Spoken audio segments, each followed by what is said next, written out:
So mga commanders, we have here more than half a kilo of baby camel. Baby camel meat to.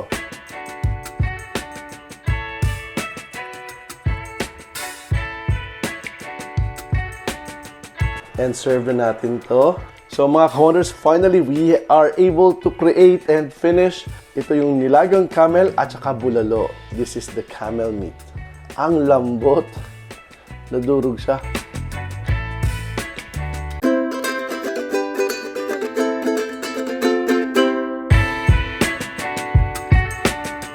Mayong adlaw mga kahigalaan! Ako si Chokoy, and on behalf of Chef Mark, kami ang Wondering Kusina. So mga ka-wonders, we have been struck by COVID. Vaccinated na po kami, pero right now, ako mismo, I've got 2 positive COVID results. So kailangan ko mag-quarantine. So I ordered online para sa mga lulutuin dito sa bahay. And today is going to be something special and unusual because ang lulutuin po natin ay nilagang camel at saka baka. So this is going to be camel meat. Tapos hahaluan natin ng mga buto-buto ng baka. Let's see, excited din ako kung anong lasa ng camel meat. Pero sabi nila masarap naman daw. But today, let's do that para sa inyo. So sa lahat dyan, yes, COVID is still real. And dapat nagpa-vaccine kayo kasi if hindi kayo na-vaccinated, I think, like me, kung hindi siguro ako nagpa-vaccine, mas grabe yung effect ng COVID sa akin. But right now, ito lang, tapos minsan lagnat, palagi lang nag-uubo, but that won't stop us from creating this content para sa inyo. Pero kung bago lang kayo dito sa channel namin sa Wondering Kusina, please don't forget to subscribe to Wondering Kusina and click the notification bell para updated kayo sa lahat ng mga bagong videos namin. And ito na ang process ng ating nilagang camel at buto ng baka. So mga commanders, we have here more than half a kilo of baby camel meat to. So we are expecting this to be mas tender, mas malambot sa beef. Kasi usually pag matanda na daw yung camel, obviously similar to beef, mas tougher ko daw siya. Dahil ito, sabi nung pagbili ko, ito yung yung young camel pa lang siya. Bumili na rin ako ng bulalo. So I've got these 2 chunks. Napaka-healthy nito kasi puro to. Yun, may mga bone marrow. Yan similar to this. So pakukuluan natin to ng sobrang tagal kasi doon tayo huhugot ng lakas ng sabaw. So first thing that we're going to do mga ka-wonders, lagyan lang natin ng tubig ang ating kasirola. Yan. Yan. Kulang pa yung tubig na yan.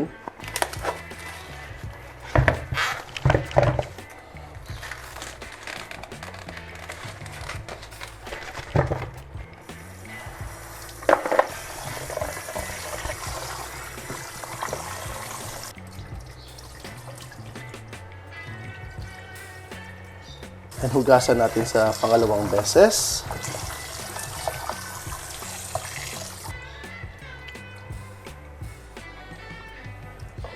Ilagay natin yung lahat ng mga buto. And then the rest. Yeah. So ito naman, hiwain natin.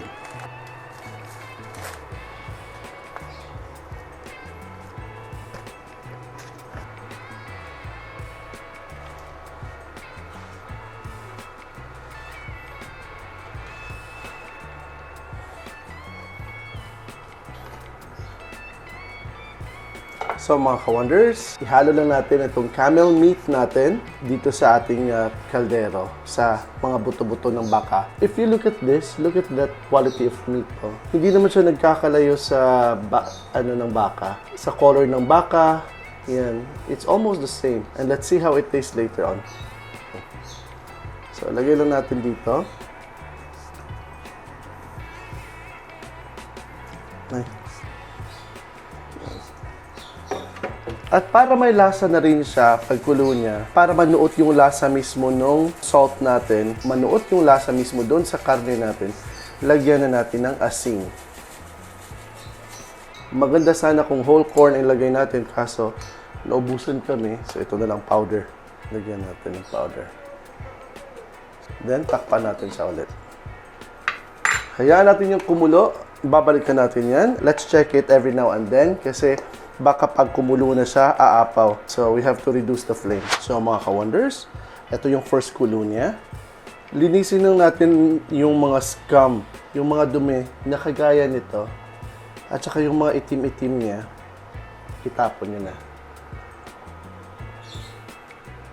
So, takpan lang natin. And then, this time mga ka-wonders, hinaan lang natin yung apoy nito para hindi siya mabigla. At saka yung cook lang siya at saka tenderized by low fire lang.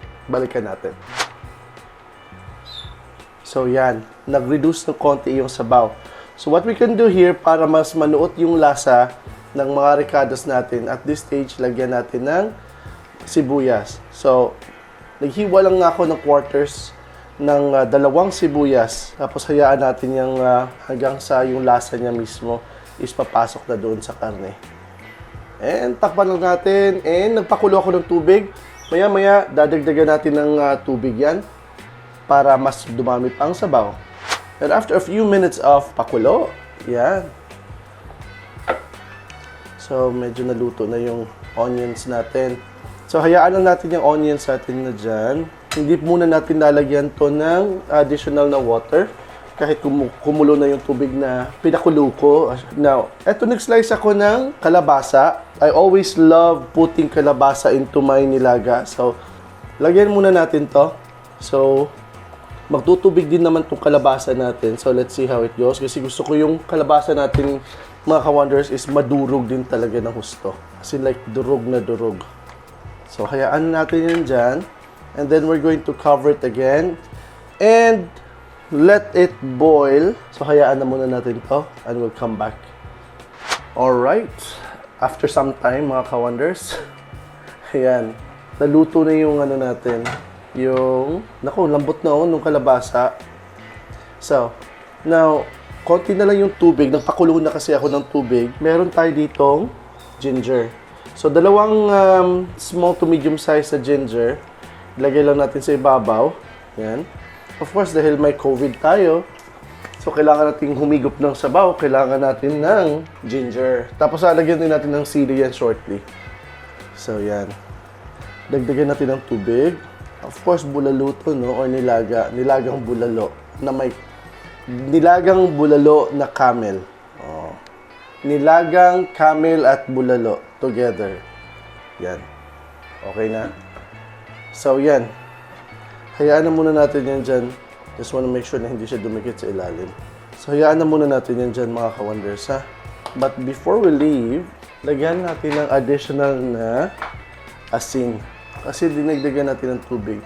Check natin tong camel natin. In fairness, malambot siya.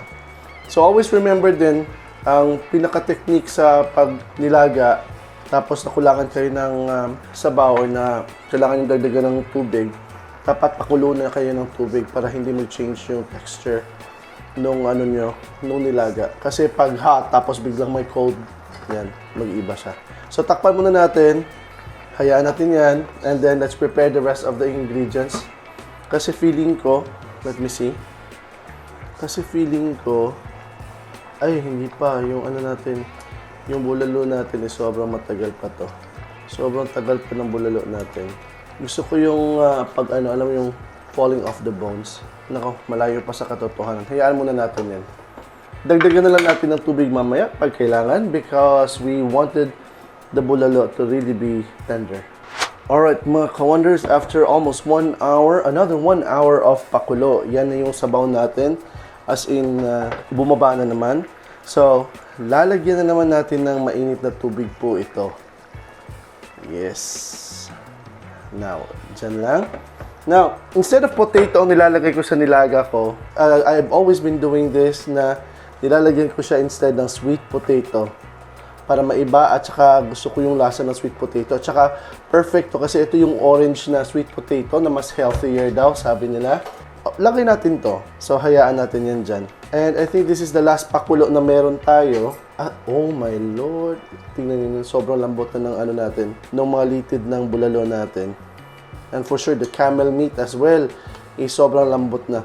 Hindi ko siya hinalo, mga ka-wonders, kasi if ihahalo ko siya, lalabas or masisira yung bone marrows ng bulalo natin. So ngayon, lalagyan natin ng sili para yung sili manuot din mismo doon sa ating sabaw. Yan. Ganyan yung sili na ilalagay natin. So, I usually don't slice the sili, but lalagyan ko siya ng slit. When I say lalagyan ko siya ng slit, parang ganito. Yan. Lagay lang natin dyan. 3 sili. Itong sweet potato natin mga ka-wonders is an option for you to gamitin ito. I am going to leave that there for a while. And mga ka-wonders, ito yung isa sa mga last na lalagay natin na herbs na part of the spice. Itong spring onions, lagay lang natin dito. Naamoy ko na yung sili. So, this spring onions, nislice ko lang siya. Ganyan siya. Yan. Tapos, dinikdik ko siya para lalabas yung katas niya. So, konti na lang yan. Malapit na tayo. This is how our camel stew or nilagang camel at bulalo together after being stewed or boiled for more than 5 hours. Yan. So, tignan natin yung camel natin. Nasaan na ang camel? Ito na yung camel natin. So, I'm excited to eat this. So, super lambot na ng mga vegetables natin at saka yung kamote natin. At saka medyo sticky na yung sabaw natin na ma-oil dahil sa dami ng bone marrows. Now, let's turn it off and serve na natin to. Now, I made this presentation para maiba naman kasi this presentation para maiba, I made this arrangement dito sa bowl natin para maiba kasi hindi nilalagay ko dito hindi siya magkasya. So, lagyan ko na lang to ng ng spring onions sa gitna. And then I'm going to start serving. I'll take the obvious. Tignan niyo lang. Yeah.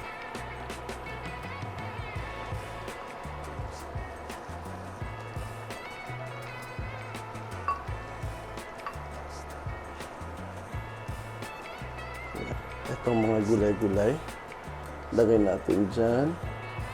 And then, ang mga camel meat.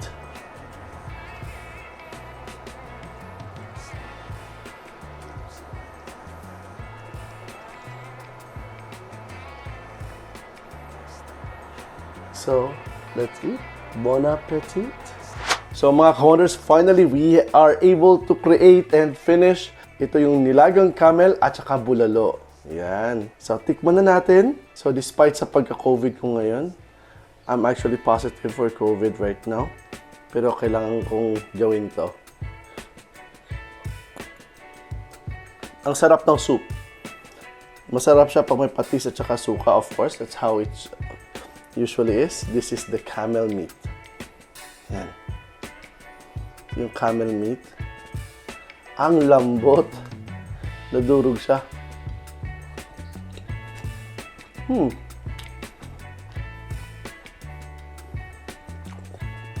Wala masyadong pagkakaiba sa beef. Masarap siya. And I think this is the best nilaga that I've ever made. Yung, alam mo yung, ang panlasa ko ngayon is 70% lang. Pero nalalasahan ko yung sarap niya.